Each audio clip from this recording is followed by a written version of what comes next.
couple years ago, I made this step stool out of an old wooden crate, and I wanted some custom rope handles that I couldn't find anywhere, so I decided to make my own. And for today's quick tip, I'm going to show you how to make rope out of ordinary twine.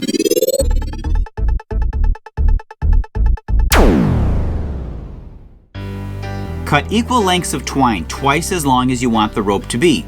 I'll be cutting 12 pieces of twine and putting them into 3 groups of 4 strands each. Tie them off at one end or clamp them down, or you can just put them in a vise. Separate them into 3 groups.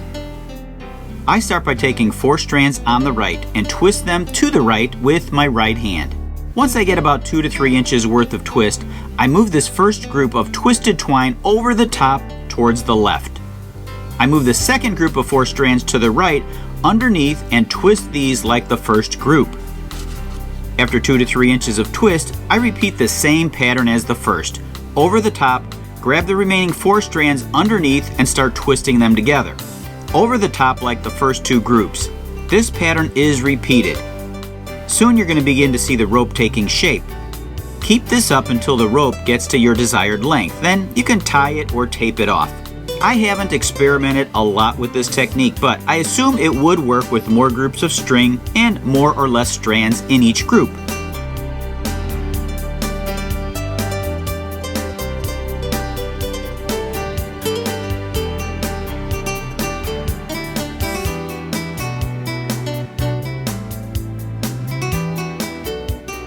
As an option, you can take a lighter or torch to burn off some of the fraying ends.